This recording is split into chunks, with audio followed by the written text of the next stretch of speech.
Hip padding is what makes you look elegant and soft in your native dress. So in this video, I'm going to teach you guys on how to make an hip padding in all your native dresses. Without wasting much of your time, let's get started. Here we have the skirt pattern that is already drafted out, that there is no allowance added to it. Then we have our waist measurement of 30, hip measurement of 41. Then to get started, we go down from our waist measurement by 1.5 inches. Then we move to the hip measurement. This is for the front pattern, mind you, and make sure that you indicate the front pattern and the back pattern. Then we move down to the hip region. We mark out 5 inches on the hip region. Then we go to the knee length. We measure 1.5 inches or 2 inches, we measure 2 inches upward from the knee length. Then we connect the lines together like this. Make sure you have a good ruler or a curved ruler that can bring out this shape, as you can see. Then we move down. After marking this out, we move down to the back pattern. Mind you, this skirt does not have any allowance. This pattern does not have any allowance on it. Then we move to the back pattern. We start from the waist area. We go down by 1.5 inches. Before then, we measure our waist to our underbutt measurement. Mostly we have 14. For my measurement, most people use 14 or 13. That is it. But for those that have a very butt or that are very big, they likely can be using 15 inches, but the normal under butt measurement is 14 inches. Then from there, we start from our waist region. We'll go down by 1.5 inches, or we'll go down by 1.5 inches. We mark it out. Then we move down to the hip region. We mark out from the zipper area, which is the midpoint at the back. Measure at 1 inch backward. Then go down to the knee length. We measure 2 inches above, like we'll come up by 2 inches. Then we go down to the under butt. We measure 4 inches on the under butt. Then from there, we connect the lines together like this. We'll connect it together with our curve ruler. And mind you, when doing this, you have to be really careful, because most times it's always very sharp. You have a very sharp edge on it, so you have to use your marker to retrace the pattern on it.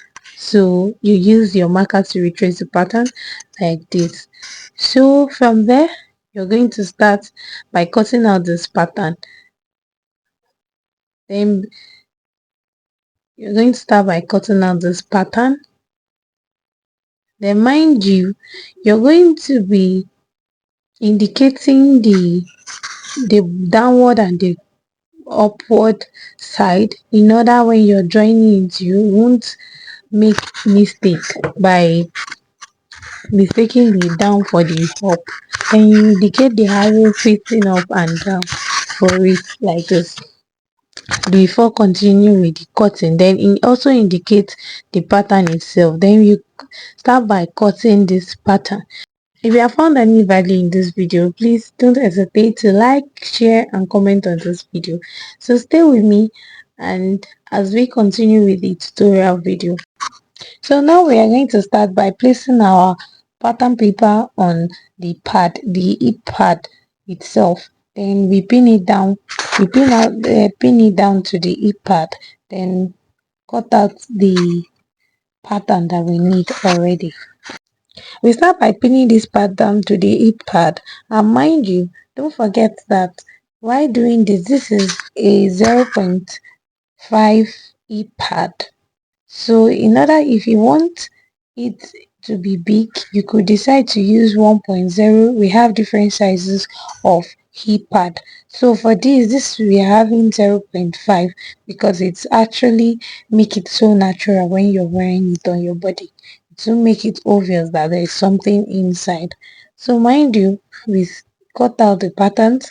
After cutting out the pattern, in this pattern make sure that if you're a very big person or you just need little of this just to support your hip or your waist.